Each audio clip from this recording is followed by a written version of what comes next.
Editor's note: celebrate the 10th anniversary of IgnatianSpirituality.com with us. For 10 weeks, we'll be counting the gifts of Ignatian spirituality by bringing you special content on our website and special offers from our sponsor, Loyola Press.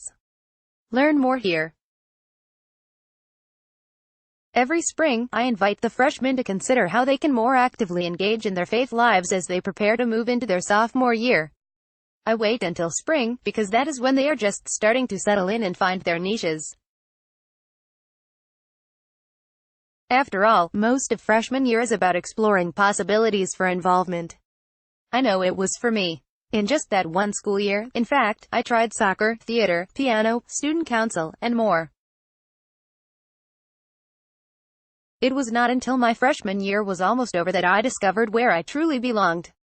That spring, I came across the campus ministry office for the first time. The senior campus ministry group was graduating, and the office was wide open for a new enthusiastic student to take over. I was sold. The rest of high school, that is where I spent all my time, organizing prayer and spiritual experiences for the community, alongside my closest friends. I had found my niche.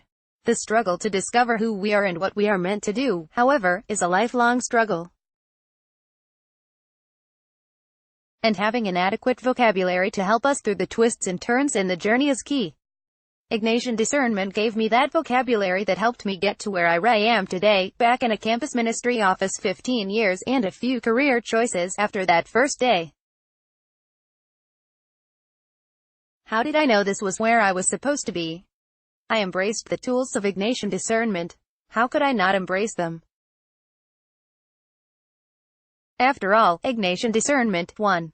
Honors my desires. I remembered as I entered into the discernment process to consider returning to ministry how much I had loved leading others in prayer.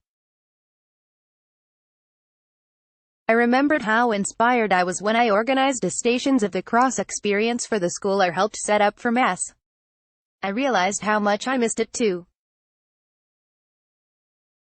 2. Values my pro-con lists. I have always enjoyed a good pro-con list, but it took time to realize that these lists were valuable to God as well. I discovered that God actually wanted me to use my brain and my experiences and encounters to discern my path. 3. Gives me a vocabulary. Feelings had always played a role how I moved from job to job, career choice to career choice, but often they had to slap me over the head in order for me to listen.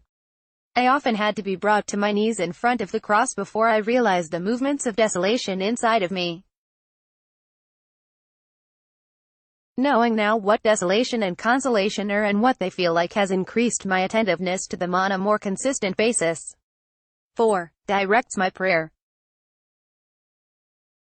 Whenever I had to make a big decision before I learned about Ignatian Discernment, I would often sit in a chapel, lost as to where to begin.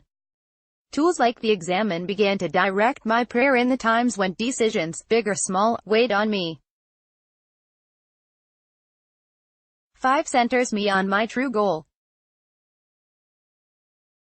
I used to think my goal should be whatever kept me financially stable, kept food on the table, or kept a roof over my head. Ignatian Discernment showed me my goal was instead whatever brought me to a closer relationship with God. It helped me realize that if that was what I was aiming for, the details would inevitably work themselves out. 6. Shows me love. The daily Examine and other tools used in Ignatian Discernment start with gratitude. This practice of recognizing the blessings in my life had a surprising impact. It showed me how truly loved I was by God. 7. Embraces my imagination. I have always been an imaginative person. I can get lost in my thoughts for hours, but I always felt that my imagination was a distraction. Ignatian Discernment embraces the imagination and invites me to dream big, allowing my emotions to show me which dreams lead me closer to God and which dreams lead me further away. 8. Endows me with the power of yes. Saying yes to things was difficult without the tools of discernment. If I could not see the end and did not know what stability a dream would provide, I struggled to say yes, no matter how joyful it might make me. Ignatian discernment reminds me that if I say yes to God, God says yes to me right back. 9 reminds me I'm not finished yet. There were several times along my journey from the campus ministry office